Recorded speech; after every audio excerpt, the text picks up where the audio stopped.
Breaking news for October 31st, 2010.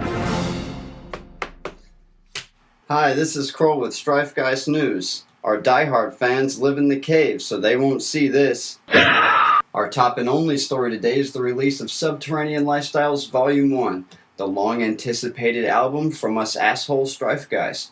In fact, it's the only thing we've released since our 2005 demo, Music Tested on Animals. Some of the songs included on Subterranean Lifestyles 1 include Milk and Time, Hookworm, Freaks and Clowns, What I Call X, and a whole bunch more. You can get your copy at cdbaby.com. Until next time, fuck you.